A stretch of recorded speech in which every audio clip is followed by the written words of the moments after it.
Hello, I'm Marcus Boston. Quick educational video today, and we're going to talk about what can occur if the umbilical cord is delivered first and you are now dealing with an HIE diagnosis. The name of this condition, before I get further into it, the name of the condition when the umbilical cord is delivered first is called umbilical cord prolapse. And how we see it is essentially the umbilical cord comes out before the baby.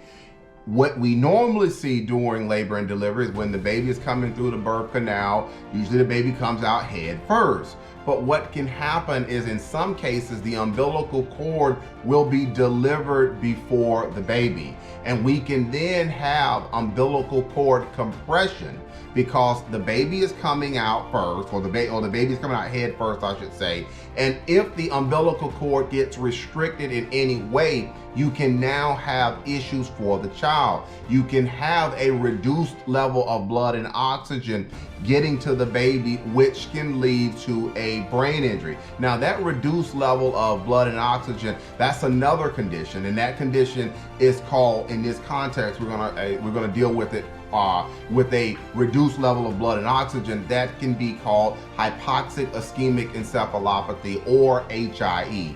And it is just what I said, a reduced level of blood and oxygen, which can lead to a brain injury. So umbilical cord prolapse, in some cases, it can be a very serious, it can create serious complications because the umbilical cord can become compressed. And in some instances, families will be dealing with an HIE diagnosis because of that compression of the umbilical cord, because of that reduced level of blood and oxygen, which can lead to a brain injury.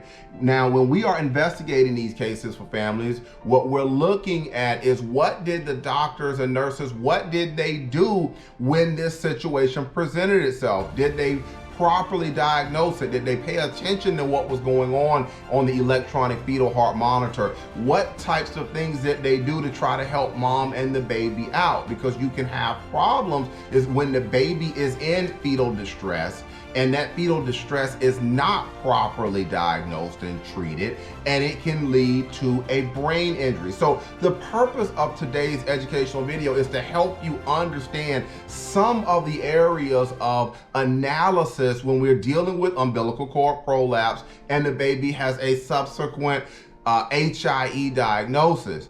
If you have more questions, if you would like to speak with me further about this information, maybe you're here today because your baby has an HIE diagnosis, or maybe your baby has a cerebral palsy diagnosis and you have questions. You have questions about what's going on. Maybe you're wondering, okay, did the doctors and nurses, did they do everything they were supposed to? And you just would like to know what options you may have. There's a telephone number that is down below. Go ahead and pick up the phone and call me. I talk with families all the time about these types of issues. I answer these types of questions all the time.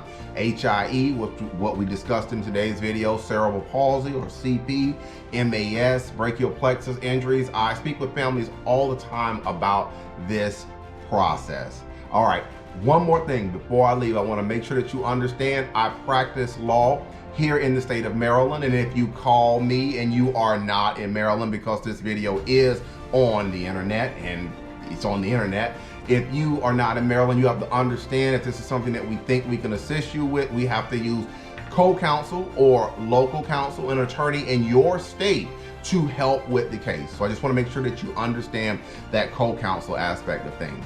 All right, that's going to be it for today's quick educational video. Again, I'm Marcus Boston, and I'm one of the childbirth injury and medical malpractice attorneys practicing law in the state of Maryland at Boston Law Group, LLC. And we will see you next time. Take care and enjoy the rest of your day.